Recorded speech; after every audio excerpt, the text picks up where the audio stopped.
clase aportarles un extra para el manejo de sus pacientes. Cualquier duda que vayan teniendo, si quieren, pues pueden abrir su micrófono y lo resolvemos porque yo no puedo ver el chat por si hay alguna duda. Bueno, entonces vale la pena que podamos iniciar un poquito recordando la definición de qué es desnutrición elaborada por la OMS. Este es el desbalance celular entre el suministro de nutrientes y energía que el cuerpo demanda para asegurar su crecimiento, mantenimiento y las diferentes funciones específicas del mismo. Entonces, algo importante para poder iniciar es que la desnutrición la podemos presentar o se puede manifestar en cuatro formas muy amplias. Podemos encontrar un paciente completamente emaciado, podemos encontrar un paciente con un retraso en el crecimiento, a un paciente con bajo peso y a un paciente que presenta deficiencias nutricionales, sobre todo en micronutrientes. Entonces, esto es importante que lo podamos abarcar porque ahora Aspen nos dice que debemos de ampliar un poquito o debemos de tomar en cuenta pues otros factores, no solo en la antropometría para poder clasificar a un paciente con desnutrición. Entonces también como una breve pues introducción, recordar un poquito pues todas las consecuencias que tiene a largo plazo la presencia de tener un niño desnutrido y las consecuencias que podemos tener tanto de forma aguda como a largo plazo. Un retardo en el crecimiento, va a ser un niño que en la vida adulta pues va a ser menos productivo, va a ser un niño en donde puede tener pues limitaciones en su aprendizaje, en la memoria. Recordemos también que la desnutrición va a afectarnos en todos los sistemas del cuerpo, nos puede afectar en el sistema cardiovascular, nos puede afectar también pues en el sistema renal. Un niño desnutrido pues va a tener un mayor riesgo de tener una mayor estancia hospitalaria, mayor uso de soporte nutricional, mayor mortalidad, mayor costo a nivel hospitalario. Podemos ver también consecuencias a nivel inmune, ¿verdad? El niño desnutrido va a ser aquel niño que entra a este ciclo vicioso de las infecciones, una cicatrización retardada, el sistema pues, nervioso también se puede ver afectado, por ejemplo, con una disminución en la mielinización, el sistema gastrointestinal, que es algo que nosotros vemos muchísimo. Hay una menor producción de enzimas, hay una menor motilidad, hay una menor secreción de ácido clorhídrico, por lo tanto van a ser niños que su absorción y su digestión pues se va a ver afectada. Entonces, ya para iniciar, pues un poquito, es importante que recordemos que la malnutrición nos va a incluir tanto la desnutrición como la sobrenutrición. Y por lo tanto, la definición de malnutrición, pues aborda no solo la desnutrición, sino que tenemos que excluir de esto a todos los recién nacidos prematuros o a todos aquellos que son menores de un mes.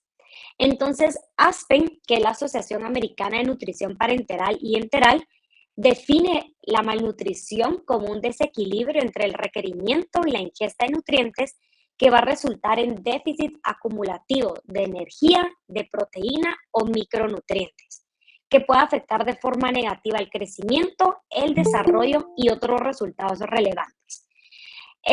Como les menciono, Aspen pues se ha reunido para elaborar distintos consensos con respecto al tratamiento de la malnutrición en pediatría y esta definición que se está tratando pues de incorporar en todos lados es respaldada por el Colegio Americano de Pediatría, así como por la Asociación Americana de Nutrición y Dietética.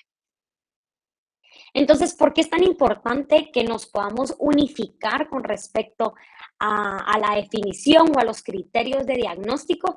Porque como no tenemos una definición pues uniforme de la desnutrición pediátrica, pues las tasas de prevalencia son muy variables. Podemos ver en hospitales de un 6% hasta en un 51%. Es por eso que Aspen propone una definición pues algo novedosa porque quiere elaborar o quiere que todos utilicemos pues una definición completamente integral que abarque 5 aspectos importantes tomando en cuenta la antropometría, tomando en cuenta el crecimiento, tomando en cuenta la cronicidad con la cual se desarrolló la desnutrición, la etiología, sobre todo para abordar pues este mecanismo del desequilibrio pues, de nutrientes y por último, pues el impacto que pueden tener todas estas deficiencias, todas estas alteraciones en el estado funcional. Entonces, en este diagrama podemos ver pues un poquito estos 5 aspectos que nos recomienda Aspen para que podamos unificar este criterio.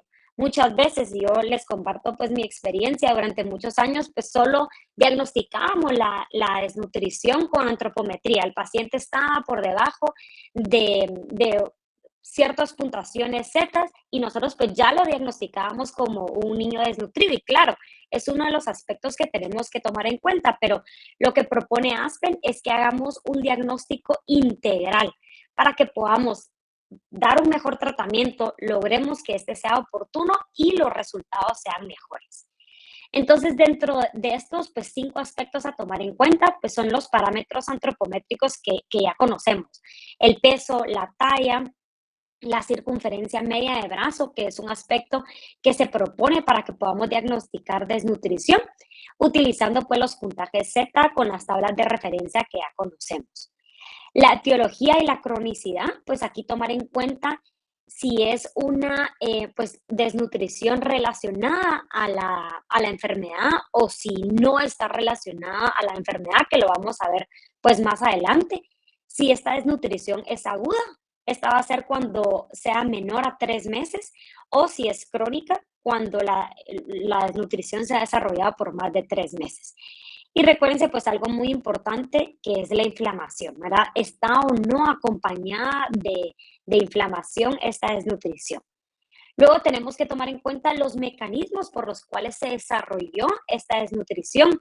Si mi paciente estuvo en ayuno, ¿por qué estuvo en ayuno? Se interrumpió muchas veces el soporte nutricional, el paciente se quedó mucho tiempo en ayuno porque el paciente presentaba anorexia, una baja ingesta porque existe una mala absorción por la patología de base, porque hay una pérdida aumentada de nutrientes, porque el paciente se encuentra en hipermetabolismo, entonces no logramos cubrir estos requerimientos o porque hay alguna alteración en la utilización de algún cierto nutriente, como puede ser en alguna patología.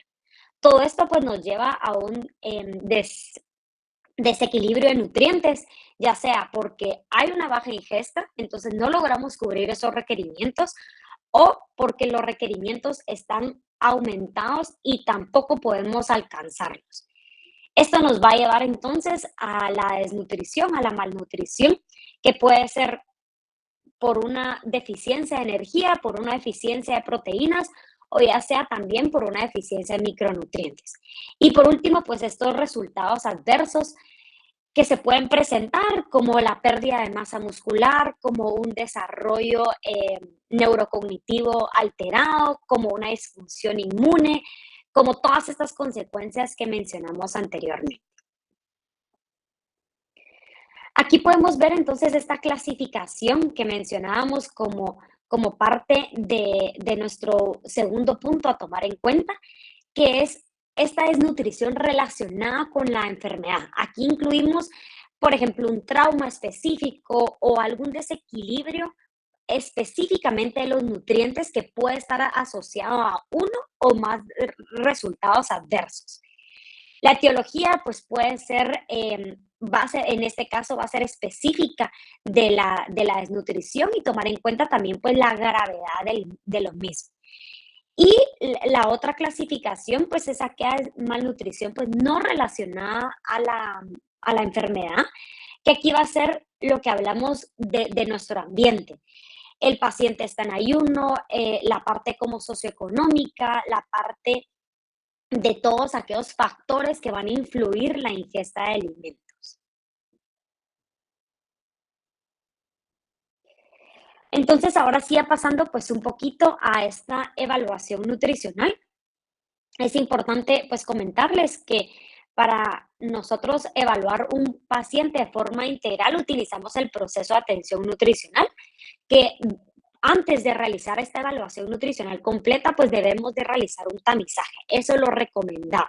¿Por qué? Porque la evaluación pues temprana del estado nutricional nos va a permitir poder brindar un tratamiento adecuado, un tratamiento oportuno, y eso nos va a ayudar a reducir entonces las tasas de morbi y mortalidad. Entonces, para prevenir la desnutrición, sobre todo en el niño hospitalizado, se recomienda que se evalúe el riesgo nutricional. Esto se recomienda que se realice al momento del ingreso del paciente y luego esto se puede realizar a intervalos. Puede ser una vez cada 5 días, una vez a la semana, una vez cada 15 días, dependiendo del grado de riesgo o estratificación que nos quede el tamizaje que utilicemos.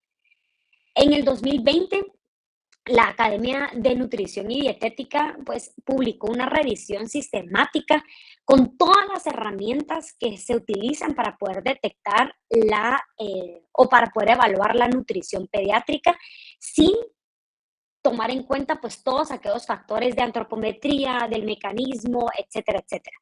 Entonces, en esta revisión pues encontraron o lo que querían evaluar era la validez y la confiabilidad de las distintas pruebas de tamizaje que se tienen en la actualidad. Existen pues distintas pruebas de tamizaje, no vamos a adentrarnos pues tanto en esto, pero sí comentarles que la que se encontró con un mayor grado de evidencia, aunque es un grado 1, fue la herramienta STAMP. Esta es la herramienta para evaluar la malnutrición en pediatría y al igual que pues otras instituciones recomiendan que esta es una herramienta confiable para poder detectar el riesgo nutricional en pacientes pediátricos hospitalizados. Entonces, ¿qué es lo que vamos a recomendar? Que todo paciente que ingrese a la emergencia, a encamamiento, pues se realice esta herramienta de tamizaje. Si nosotros ya detectamos que el paciente presenta un riesgo nutricional, el paso a seguir es que pues el equipo de nutrición realice la evaluación completa y así podamos dar el tratamiento adecuado. Entonces, ya iniciando esta evaluación nutricional, pues nada distinto a lo que no conocemos. El primer paso, pues, es determinar cómo se encuentra el estado nutricional por medio de antropometría. La evidencia, pues, nos dice que estos criterios que tenemos, pues, en la parte izquierda van a ser criterios únicos para su diagnóstico. ¿Qué quiere decir eso? Que si nosotros tenemos, pues, un peso para la talla por debajo de mi puntaje Z de menor a 3, nosotros ya podemos clasificar al paciente con una desnutrición severa. Y algo importante a mencionar es que también pues podemos utilizar el IMC para la edad, el peso para la edad y cuando pues el peso no es confiable o la talla no es confiable porque el paciente presenta edema, porque el paciente pues está conectado a distintos aparatos y la talla pues no es confiable, sí nos recomiendan pues distintas instituciones que podemos utilizar la circunferencia media de brazo para poder dar un diagnóstico de desnutrición en pediatría. Recordando pues un poquito los tipos de desnutrición que tenemos y algo también importante a recalcar es que la desnutrición severa, es decir, cuando tenemos aquellos puntajes menor a 3, la podemos clasificar en 3: marasmo, kwashiorkor o mixta. Entonces, algo que me pasaba cuando trabajaba en el hospital es que había una consulta por una desnutrición, marasmo y la clasificación era una desnutrición moderada.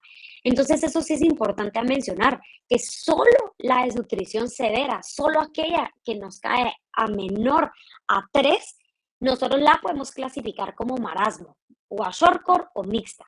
De lo contrario, si nos quedara como una desnutrición pues moderada o una desnutrición leve, no entraría en la categoría de marasmo o kwashiorkor o mixta. Entonces, ¿qué características presenta pues un paciente con una desnutrición grave tipo marasmo? Es que son pacientes que tienen pues un déficit tanto en energía, en proteínas y en micronutrientes. ¿Cómo vamos a encontrar a este paciente? Lo vamos a encontrar principalmente con un peso para la talla por abajo de mi puntaje Z en menor a 3. Y algo importante también a recalcar es que aquellos pacientes con marasmo también pueden presentar un retraso en el crecimiento. Estos pacientes van a ser aquellos que tienen pues una pérdida progresiva tanto de masa muscular como de masa grasa y por lo general se da en los primeros años de vida. Puede estar acompañado con una alteración en su desarrollo neurológico y su presencia pues clínica se va a ver como aquellos pacientes emaciados, con pelo ralo, con pelo delgado, con pelo quebradizo, con poco brillo y que se desprende fácilmente. Van a tener una piel seca, delgada, escamosa, con presencia de hipotonía. Van a ser pacientes apáticos que tienen ojos hundidos, sus mejillas están deprimidas. Se conoce como aquellos pacientes con apariencia de ancianos y pueden estar irritados o apáticos y se pueden acompañar de anorexia y hambre voraz. Por lo general, cuando ingresan, me imagino que ya se darán cuenta, pues son pacientes que tienen pues poco apetito y conforme pasan los días y se van recuperando, son aquellos pacientes que se pueden comer la bandeja completa al desayuno en cuestión de 5 minutos. Entonces, esto es algo característico de estos pacientes. Y por el otro lado tenemos a los pacientes Kwashiorkor. Esta es una desnutrición aguda severa y se va a caracterizar principalmente por un consumo excesivo de carbohidratos. En la evaluación nutricional o en la historia al ingreso van a ser aquellos pacientes que consumen agüita de azúcar, agüita de ciruela, agüita de masa, atoles diluidos. Y entonces esta característica va a ser que tienen pues un aporte excesivo de carbohidratos y todas estas agüitas pues van a tener una deficiencia de proteína. Se van a caracterizar entonces por la presencia de edema, sobre todo en cara y extremidades. También algo importante a mencionar con estos pacientes es que esta ingesta disminuida de proteínas hace que haya pues menos proteínas circulantes en la sangre. Esto ocasiona entonces, por lo tanto, que no haya una buena síntesis de proteína. Se sintetizan pues proteínas de fase aguda, no se priorizan pues la síntesis de albúmina, por ejemplo. Entonces, la presencia de hipoalbuminemia es característico de estos pacientes y esto hace que haya una disminución de la presión oncótica y por lo tanto, pues la presencia de edema. Con estos pacientes debemos de comprobar si el edema que presentan es un edema nutricional o no es. Para poder hacer esto, pues se recomienda que con el pulgar hagamos presión por 3 segundos y se retire, ¿verdad? Si hay presencia de fobia en ambos pies, nosotros podemos considerar que el edema es nutricional. Y tenemos que tomar en cuenta, pues dependiendo del grado de edema, que por supuesto es una clasificación pues subjetiva, nosotros clasificamos o le agregamos o disminuimos ese porcentaje del peso corporal. Si es un edema leve, pues debemos de restar un 3%, moderado 5% y severo 10%. Y también importante mencionar es que cuando es un edema nutricional y el paciente ya tiene su tratamiento nutricional, ya está en esta fase de recuperación, el edema debe de fundir en la primera semana de 7 a 10 días el edema. No debemos de esperar a que ocurra o que este edema no funda por más de 2 semanas. Si el edema no ha fundido después de 14 días, debemos de ver si el paciente ha alcanzado su objetivo nutricional, el paciente continúa infectado, entre otros factores. Por lo general, después de un tratamiento nutricional, el paciente a los 10 días ya debe fundir el edema. Las características clínicas de estos pacientes es que pueden presentar lesiones pelagroides, piel escamosa y dermatosis, sobre todo cuando los pacientes pues funden edema. El pelo puede estar decolorado y presentar pues signo de bandera. La cara está en forma de luna porque el edema pues se presenta también en cara. El tono y la fuerza muscular están disminuidos. Son pacientes que están acompañados de hepatomegalia, uñas pálidas, quebradizas y pueden estar acompañados también de hipotermia e hipoglicemia. La hepatomegalia pues se debe a que hay una acumulación excesiva de grasa. en los hepatocitos y principalmente va a ser de triglicéridos. Ahorita vamos a ver por qué. Por lo tanto, pues es importante el monitoreo de pruebas de función hepática por lo menos una o cada 15 días. Entonces, ¿por qué ocurre la hepatomegalia en estos pacientes? La hormona pues de crecimiento empieza a movilizar todos los aminoácidos al tejido muscular magro. ¿Por qué? Porque no hay una buena síntesis de proteína, porque no hay un buen suministro por vía exógena de proteína. Entonces el hígado no puede sintetizar lipoproteínas. El hígado está priorizando la síntesis de proteínas de fase aguda, no sintetiza lipoproteínas y por lo tanto hay una acumulación de grasa. La acumulación principalmente es de triglicéridos. ¿Por qué? Porque cuando hay un consumo excesivo de carbohidratos, la forma en que se almacenan en el cuerpo es en forma de grasa. Entonces, el exceso de carbohidratos, de las agüitas, del azúcar, de atol, de maíz, etcétera, se acumula en forma de triglicéridos en el cuerpo.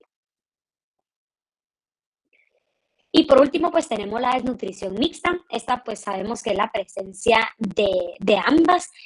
Por lo general, esta es una desnutrición que se tenía como marasmo y que se agudiza por alguna infección.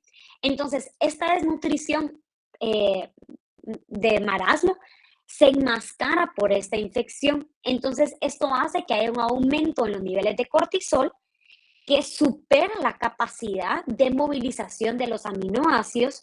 Esto hace que todas las reservas musculares se agoten y la síntesis pues, de proteína disminuida pues, es lo que ocasiona el edema. Entonces, es difícil que podamos pues, diagnosticar una desnutrición mixta desde un inicio. Antes utilizábamos pues, mucho los criterios McLaren para poder hacerlo, pero pues por lo general o la evidencia es muy poca de su utilización. Entonces, más que todo, poder diagnosticar una desnutrición mixta va a ser por medio de la clínica. Entonces, ¿cómo lo vamos a poder saber? Esto lo vamos a poder saber en el momento en que el edema desaparezca. En el momento en que el edema desaparezca, nosotros vamos a ver a este paciente completamente emaciado. Entonces, los primeros días vamos a ver esta clínica del paciente edematizado, pero el edema, pues, se pierde mucho más fácil que un paciente con kwashiorkor, entonces rápido vamos a poder detectar a ese paciente con pérdida de peso, con reservas bajas de músculo y de grasa. Se va a caracterizar también por la presencia de cabello seco, sin brillo, fácil de desprender, uñas pálidas y conjuntiva tarsal pálida, porque son pacientes que por esta desnutrición pues crónica ya se ve comprometida las reservas de micronutrientes.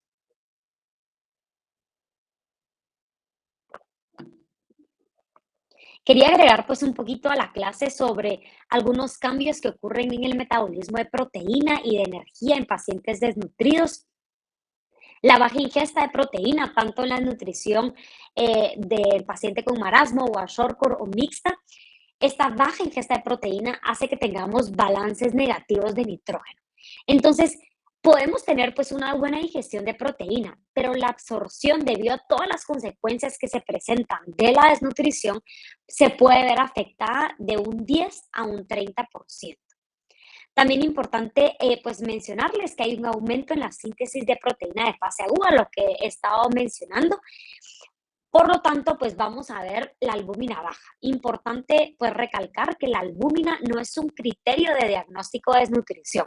¿Por qué? Porque la albúmina se puede ver afectada por distintos factores, como puede ser la inflamación. Entonces, son pacientes que pues se presenta una infección, que consultan por una neumonía, seguramente, pues la tasa de inflamación pues están aumentadas y por lo tanto la albúmina pues va a estar disminuida a consecuencia de esta inflamación.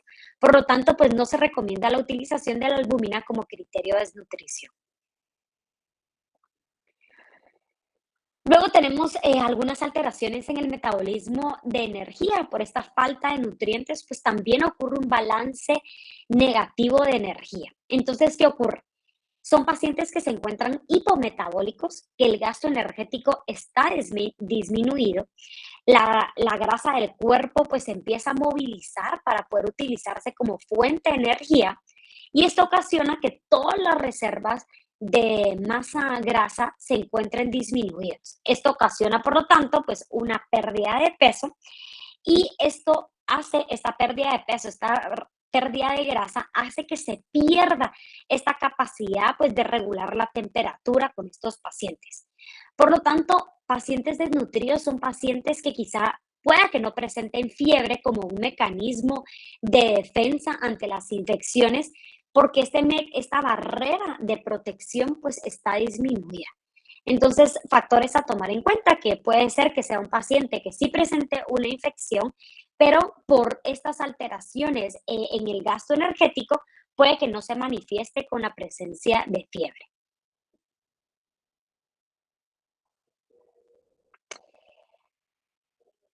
De forma pues muy resumida, pues quiero abordar un poquito sobre el tratamiento del paciente desnutrido.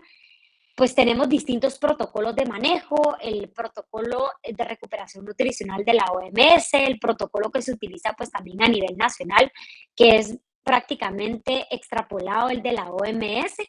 Y por último, pues quería platicarles un poquito sobre el protocolo de recuperación nutricional del Hospital General San Juan de Dios, elaborado por la doctora pues Susana Molina, para que yo les pueda compartir pues un poquito de la experiencia con este manejo. Entonces, empezando con el protocolo a nivel nacional y de recuperación nutricional de la OMS, pues el tratamiento se basa en tres pilares: urgencia, la ganancia de peso y en el monitoreo. Entonces, como podemos ver en este diagrama, pues los primeros días de tratamiento son los de urgencia. Lo que queremos pues es tratar en esta parte de como un manejo pues multidisciplinario con ustedes tratar o prevenir el riesgo de hipoglicemia, tratar la hipotermia, la deshidratación, la corrección de electrolitos, que es algo pues que está siempre acompañado del paciente desnutrido y nosotros pues lo que queremos es evitar este síndrome de refeeding y por lo tanto tenemos que suministrar pues siempre micronutrientes y, y electrolitos para poder evitar esto, ya que todo paciente con desnutrición presenta un riesgo de presentar síndrome de refeeding. El tratamiento pues de la infección desde el día uno y el suministro de micronutrientes desde el día uno. Se recomienda que los primeros días de tratamiento, perdón, no se brinde un micronutriente que no tenga hierro. Y desde el día uno, pues el inicio de la alimentación.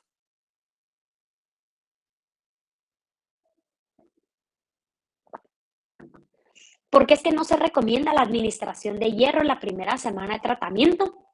Se ha visto pues que el hierro favorece al desarrollo de infecciones y a la producción de radicales libres. Es por esto que no se recomienda la administración de hierro en estos primeros días. La administración de hierro se da, como pueden ver, pues a partir del día 4, que es cuando ya nos encontramos pues en esta fase de rehabilitación, en la fase en donde el tratamiento nutricional pues va a ser clave para lograr el éxito del paciente. Este tratamiento pues nutricional de ambos pues protocolos toma en cuenta alrededor de 2 a 7 días y como les mencionaba, pues aquí lo más importante es el tratamiento y la prevención de hipoglicemia e hipotermia, la prevención de deshidratación y corrección hidroelectrolítica, el tratamiento pues del choque séptico y el inicio de alimentación. El inicio de alimentación en este punto, en estos pues primeros 5 días de tratamiento, se da con una fórmula estándar que cubra lo mínimo que se necesita o cubriendo el IDR, que es la ingesta diaria energética para cubrir todas las necesidades de un niño sano. Es a partir entonces del día 5 donde nosotros pues ya podemos considerar pasar a esta fase de rehabilitación. Esta fase de rehabilitación va a ser la fase clave en donde nosotros pues vamos a tener que tomar en cuenta distintos aspectos con relación a la alimentación y con relación al aporte calórico, proteico y de micronutrientes para ya empezar pues a lograr la ganancia de peso. La fase de rehabilitación es la fase de ganancia de peso.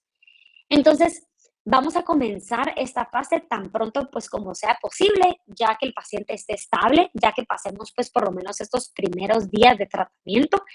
Se recomienda utilizar pues una fórmula de buena calidad. No sé si han tenido la oportunidad pues de utilizar estas fórmulas de F75 o F100 que están diseñadas para pacientes con desnutrición.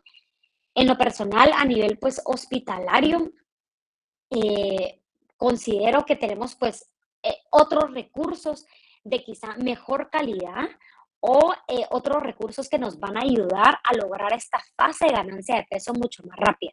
Pero este tipo de fórmulas F75 y F100 se utilizan en el interior del país para el manejo ya de esta fase.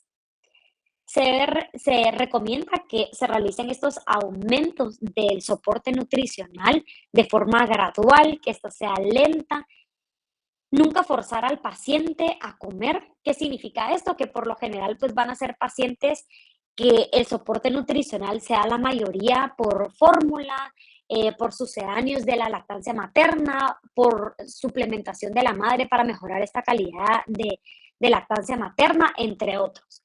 Y lo que coma el paciente de la dieta, esto sobre todo en niños pues menores de 2 años, va a ser como un extra.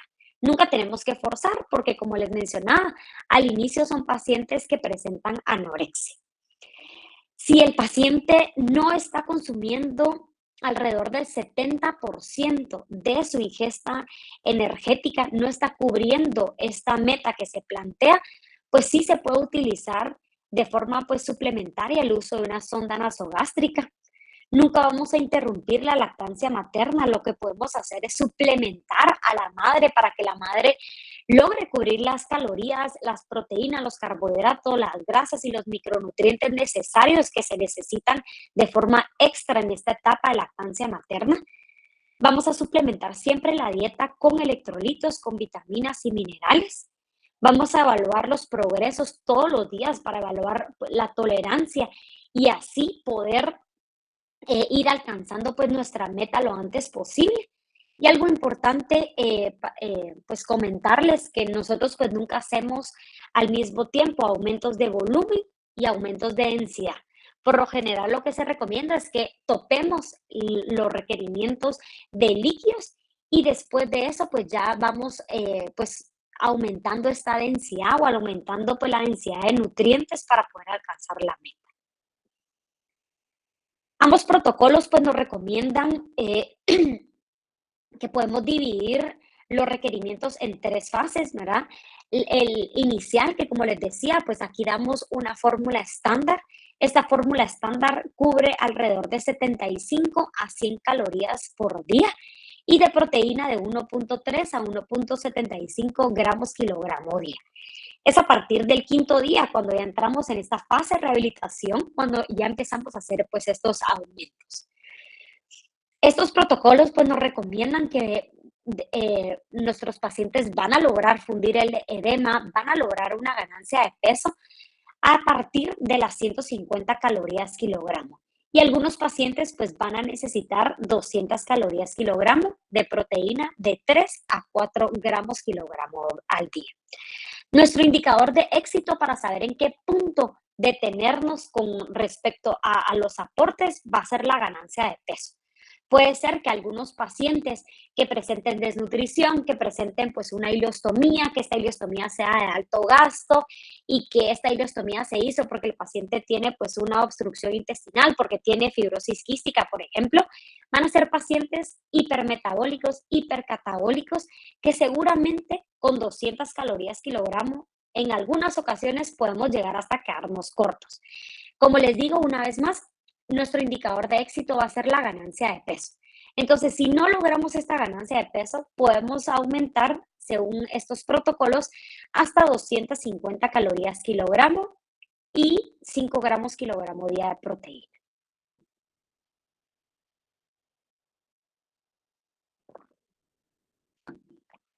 Importante, pues que siempre tenemos que suplementar con micronutrientes a estos pacientes. Yo les puedo comentar en lo personal, en algunas situaciones cuando nos quedábamos sin estos multivitamínicos pues especiales, veíamos que los pacientes, su tasa de ganancia de peso no era la mejor, o eran pacientes que se quedaban estancados en su tratamiento, pacientes que no crecían, que a pesar de que no es una meta lograr recuperar pues la talla intrahospitalariamente, pues sí vamos a lograr que logren pues una ganancia de talla. Entonces, si no tenemos pues un buen aporte o no logramos cubrir las recomendaciones de vitaminas y minerales, yo sí les puedo decir que la recuperación nutricional de los pacientes pues no es igual. Tenemos pues aquí la recomendación de dosis para suplementar de vitamina A. El paciente desnutrido tiene reservas pues muy bajas de retinoles, por eso pues sí se recomienda pues una megadosis. Y les dejo pues de este lado la composición de la mezcla de vitaminas en dosis pues recomendada para estos pacientes.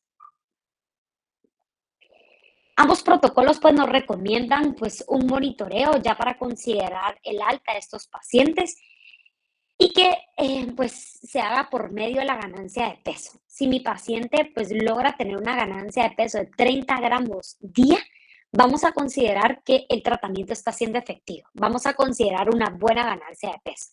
O bien, cuando la ganancia de peso sea de 5 a 10 gramos kilogramo día. Ambas formas de determinar una buena ganancia de peso pues son correctas. Siempre es importante pues cuantificar el volumen de ingesta porque muchas veces pues podemos prescribir una cantidad y mi paciente pues no está tolerando esa cantidad. Entonces es importante pues que siempre cuantifiquemos esta ingesta real. Monitoremos pues la fundición del edema, como les mencionaba, en el día 10 por lo general el paciente de tratamiento pues nutricional, el paciente ya tiene que haber fundido edema. Y también, pues, observar, pues, signos de sobrealimentación. En lo personal, yo les comento 250 calorías kilogramo, lo he utilizado pocas veces. No necesitan tantas calorías para lograr una buena ganancia de peso y en algunas ocasiones, pues, en vez de ayudarlo, podemos hasta sobrealimentar al paciente. Entonces, yo les recomiendo que, pues, que siempre estemos pendientes de estos signos de sobrealimentación como taquicardia, taquipnea, sudoración a la hora de alimentarse, pues van a ser algunos signos clínicos que nos pueden indicar que el paciente está sobrealimentado. Y ahora pues les quiero compartir pues un poquito sobre este manejo del paciente desnutrido del Hospital General, que es donde pues tengo un poco de experiencia. Al ingreso con estos pacientes, pues siempre se recomienda realizar la antropometría completa y revisar toda la historia nutricional. Esto para que podamos obtener, pues, no solo esta parte antropométrica, sino que podamos determinar la causa de la desnutrición, si es relacionada a alimentación, si no es relacionada a alimentación, determinar, pues, todos estos datos, pues, perinatales, el peso al nacer, algo tan, pues, fácil de que nosotros podamos saber si las madres o los padres nos están dando información, pues, verídica, es que podamos determinar cuántos días le dura la lata. Por lo general, pues, de 2 a 3 días, y si es un paciente que solo está alimentado con sucedáneo de leche materna, es lo que le tendría que durar, pues, una lata de fórmula. Entonces, que nos digan que le dura 15 días, pues, con esto nos puede indicar, pues, que la dilución de la fórmula, pues, no está siendo correcta. Entonces, todo esto ayudarnos a, de una forma, pues, global o multidisciplinaria, determinar, pues, el diagnóstico nutricional. Les comparto pues aquí pues el protocolo que se utiliza. Como les mencionaba, los primeros días se maneja al igual que los demás protocolos. Se da pues una fórmula estandarizada que cubre la ingesta diaria energética y lo que hacemos pues es por lo general cubrir por completo o topar la hidratación del paciente. Nosotros pues damos un aporte calórico de unas 100 a 120 calorías con una de densidad pues estándar, ya topando el 100% pues de los requerimientos y es hasta el día 5 en adelante, en donde nosotros pues ya calculado pues por una nutricionista, vamos aumentando los aportes para alcanzar los objetivos. Son muy parecidos, el paciente pues Kwashiorkor necesita pues 150 calorías kilogramo, 4 gramos kilogramo día. Recuérdense que no necesitamos tanta energía porque lo más importante con estos pacientes es que no hay un déficit energético, sino que el déficit es en proteína. Y en el paciente, pues con marasmo puede ser que gane peso con 150 calorías, con 175, con 200 o más. Recuérdense que nuestro indicador de éxito, pues es la ganancia de peso.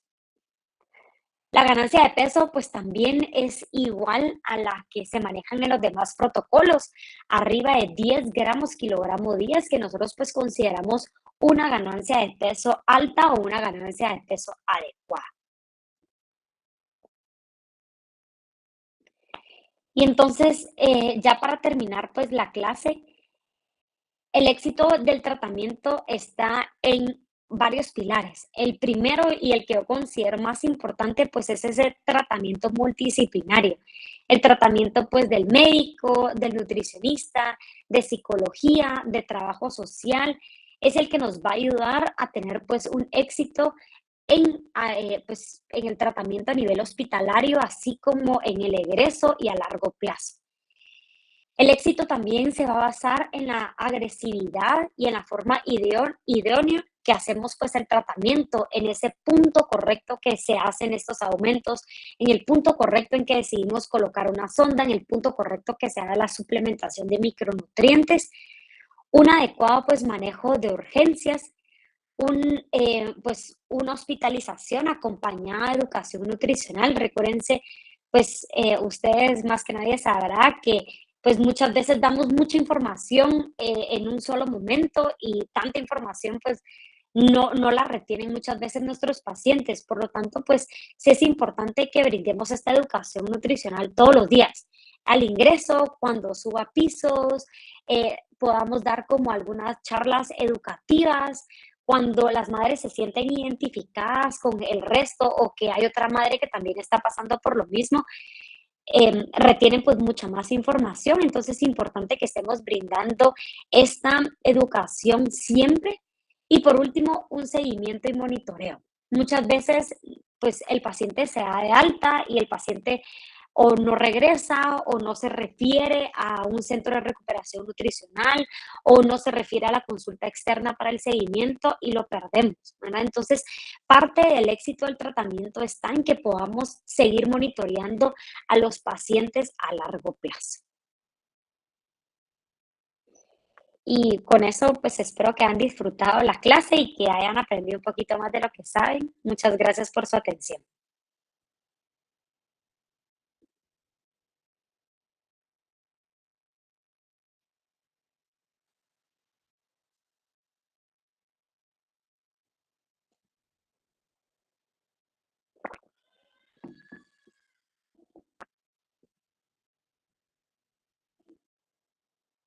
Buenas noches, le perdoné cuando habló de suplementar a la mamá para ver